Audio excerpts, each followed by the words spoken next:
Emails released as part of the Epstein files have revealed that Ghislaine Maxwell confirmed to Jeffrey Epstein back in 2015 that infamous photo of Andrew Mountbatten-Windsor with his arm around the waist of Virginia Giuffre was in fact real. Kinsey, the former prince, repeatedly questioned the authenticity of that image and denied he'd ever met Virginia.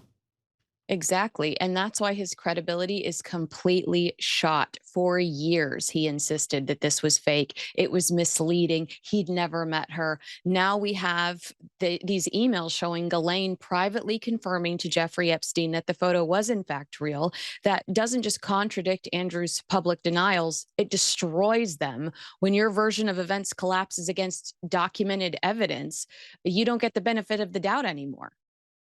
Kinsey, even more revelations about Andrew Mountbatten-Windsor's conduct in the latest Epstein document dump. In an email dated 23rd of March 2011, a lawyer for an exotic dancer made bombshell claims that Jeffrey Epstein and Prince Andrew, or the man known as Prince Andrew back then, demanded a threesome with his client and treated her like a prostitute, despite the fact she was hired by Epstein to dance only, not to have sexual intercourse. Kinsey, the lawyer alleges that after intense pressure from the pair, she did perform various sex acts on the men.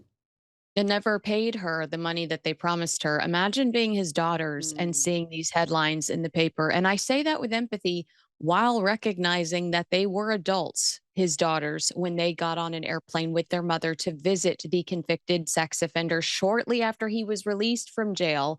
A lot of questionable decision making happening within this family. Now, Bill Gates has denied claims made about his conduct in the Epstein files in an interview with Nine News Australia. Here's what he had to say. It's factually true that I was only at dinners. I never went to the island. I never met any women. And so, the more that comes out, the more clear it'll be that although the time was a mistake, it had nothing to do with that kind of behavior. Kinsey, his former wife, has also been speaking out. What has she had to say? She said we should put some pressure on her ex-husband to talk, Mm. to have to answer some pretty tough questions. She's saying, "Yeah, I think that I'm loving this negative attention, quite frankly." This will be a problem for Bill Gates in the future, whether you believe him or not. Once false information is out there, it can persist in memory. This is science. It persists in memory even after people know it's false. It's a phenomenon sometimes referred to as belief perseverance. People may remember the content, but forget whether it was debunked, leading to that lingering influence. These headlines have been Mm. so sensational that some have already consumed them as truth, and there's no turning back. This is horrible for his legacy. Oh, absolutely. He's made emphatic denials about a lot of these allegations, but he also wants the public to believe that he was fairly naive in his dealings with Jeffrey Epstein. And this is a man who's considered by many a genius. He's a billionaire. He built this massive company. And normally those people aren't naive, but he does emphatically deny any wrongdoing. Now, GB News has sent a reporter to Billie Eilish's mansion to question her about her stolen land. Grammys rant after the local Indigenous tribe said in a statement that the complex is located on their land, their ancestral land, and that the singer had failed to contact them about it. Here's how the attempt to access her property went. First of all, isn't that ironic? Massive gates keeping people out. I thought Billy didn't believe in borders. The lights are on, so somebody must be home. Let us in, please, Billy. We are here because this is stolen land, Billy, and we think we should be given access to your quite lovely $3 million mansion. Very, very amusing work. We also have an Australian Kinsey, Drew Pavlou, who was on the show earlier in the week. He's also going to Malibu. He wants to move into Billy's mansion because he says no one is illegal on stolen land. First of all, good luck to Drew. But I mean, Billie Eilish has built her brand on rejecting attention. She says she's shy. She says she wants to stay above the fray and doesn't want the circus. And yet here she is with international media on her doorstep. That contradiction is the problem. This was a moment that required nothing more than thanking the audience, accepting the trophy, and moving on. Instead, she chose to make a loaded statement, and now she's dealing with the entirely predictable consequences. You don't get to claim you hate attention while actively inviting it in this way. And such a inane comment, just contradictory. You can't say we're on stolen land and also not believe in borders and anyone can go anywhere. I mean, just pick a lane. Don Lemon has sat down with Jimmy Kimmel. He's playing the victim again after he was arrested for storming a Minneapolis church during Sunday prayers, mind you. Here he is claiming the feds wanted to embarrass him with his arrest. They want to embarrass you. They want to intimidate you. They want to instill fear. And so that's why they did it that way. A mugshot, fingerprints, the whole 9 yards. Twice. Kinsey, he is loving every second of this, including all that Hollywood adulation. Don Lemon, I believe is what Tucker Carlson used to refer to him as, has spent years courting controversy from on-air remarks criticized as sexist and ageist. You and I are past our prime, by the way. Our expiration date was a long time ago. Oh, of course. To I think about 30. Yeah. Yeah, exactly. To radically charged commentary that even his former network struggled to defend. CNN repeatedly sidelined him. They reshuffled him, ultimately cutting ties. Not because of one slip up, because the drama became the brand. And at this point, it's hard to ignore that pattern. Don Lemon doesn't just thrive on attention. He requires it, whether it's praise or backlash, positive or negative. The spotlight itself is the goal. That is not journalism. I'm sorry. I know.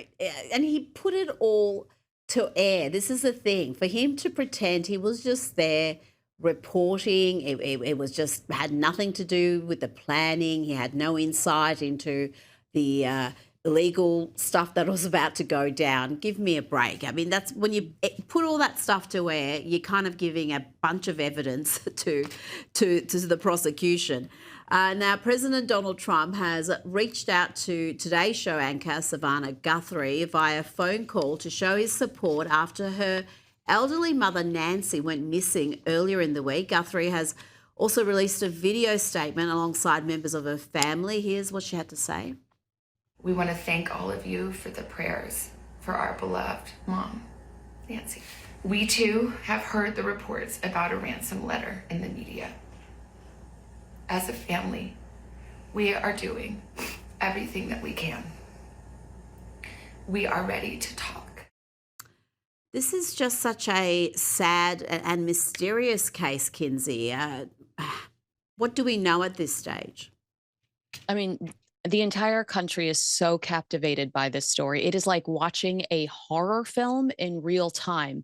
The blood splatter on the porch of her mother's house, the Ring door cam ripped off the wall. It's terrifying. Donald Trump did call her and say, I will give you absolutely every government resource I can. I will do everything in my power to help find your mother. The FBI is now involved, but time is of the essence as she needs medication, and our ultimate concern is that they won't get to her in time. So obviously, if somebody's watching us on YouTube or out there and they have any information, please contact the Tucson Police Department. But this is a very scary story. Now, before you go, Kinsey, Vogue has done a feature on California Governor Gavin Newsom, and the comments section on Vogue's Instagram page is pretty epic. Give me some insights. I read the opening parts of this story and it was vomit-inducing. Oh my gosh, I would have loved to have been a fly on the wall watching you do that. Overwhelmingly negative responses. Some of my favorite comments include pure evil. So disappointed in this. He sure was in a hurry to destroy California. Vogue magazine, do your research better next time. I don't know anybody in California that likes this guy. I just threw up. Bad choice on this one. Many of us in California think he has ruined the state. Agree with what others have said. Hard pass. You lost credibility for me on this one. And he destroyed California. Vogue, do you listen to your audience? I mean, this is not what we want.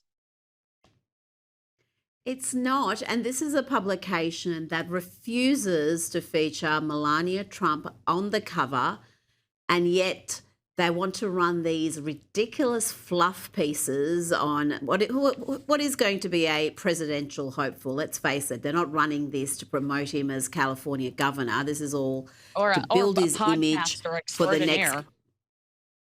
Oh, yeah, of course. Yeah, that podcast went very well. I mean, this just shows you the character of the man, because one of the first guests on his podcast was Charlie Kirk. He did him a huge favour by going on to his podcast, giving him that enormous reach that Charlie had.